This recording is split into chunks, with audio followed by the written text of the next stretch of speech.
Tunde, let's see that obviously at the CAF Champions League, Bayelsa Queens are doing so much. At the CAF Women's Champions League, they recorded their first victory against TP Mazembe. Tell us how are they to redeem themselves in this year's Women's CAF Champions League? Yeah, it was a good one for Bayelsa Queens after the first game where they lost to Mamelodi Sundowns.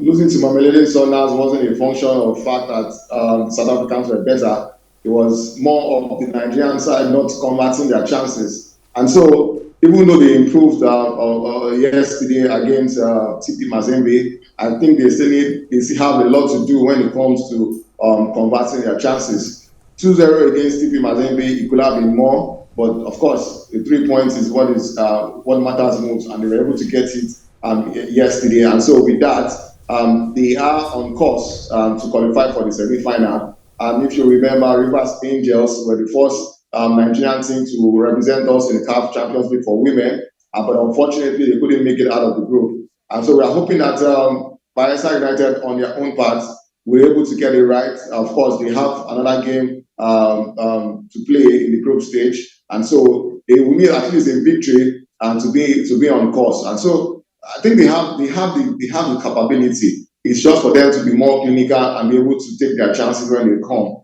And with that, I think they should at least make it to the semi-finals. Do you think they can do better from redeem the image of Nigeria in international football and African women's football, because we've not done so well when it comes to women's football this year? What do you think? Lifting the trophy, is that a big demand for them? Well, like their coach rightly said, every team that goes to the tournament does not go there just to meet the numbers. Of course, they have that lofty belief that they can win. Of course, starting from Nigeria, they emerged champions of Nigeria, and in the WAFU tournament, they did not just emerge champions, they did it in emphatic style, scoring goals and conceding very little. I think they scored about 17 goals and conceding maybe 1 or 2. And so it shows that going forward, they really have it all worked out for them. So I think they've learned their lessons. After that unfortunate start against the Mamelodi Sundowns, they did better yesterday. But unfortunately, after scoring 2 goals, it's like they went to sleep and they couldn't even press for more goals. And so in the last game, if you look at their opposition, the Egyptian champions, Belga, they've not been too fantastic. They've lost their 2 matches in scandalous fashion. And so I don't expect that Bayelsa United will not be able to take their own 3 points off them. But what happens afterwards is what I cannot say for now. I think I'm backing Bayelsa Queens to qualify for the semi-final.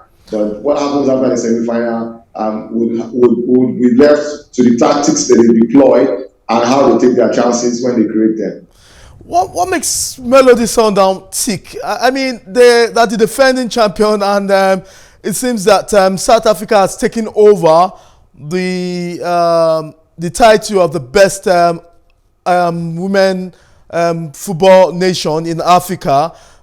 They've just won the league, and they've done so well they just won the Women's Nations Cup, and they've done so well for them. So what makes is there a revival going in South Africa in regards to women football?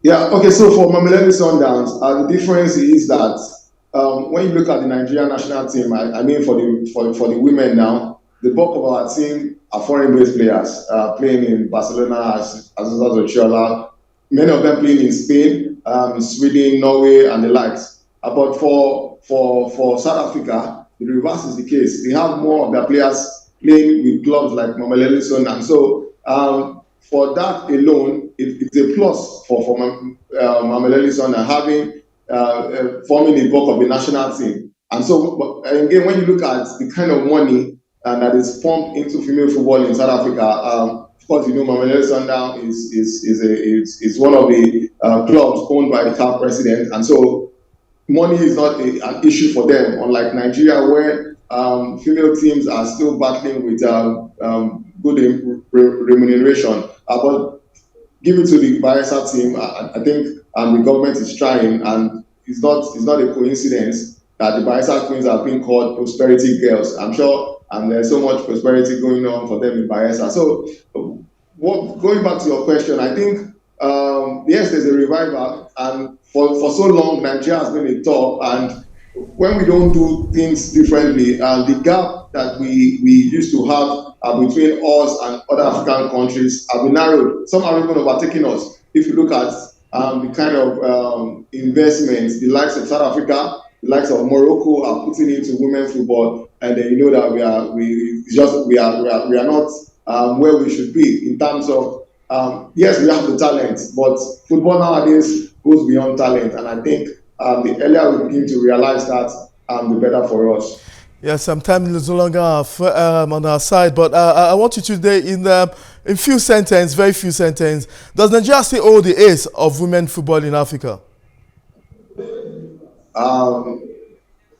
When you say you want a yes or no, Yes.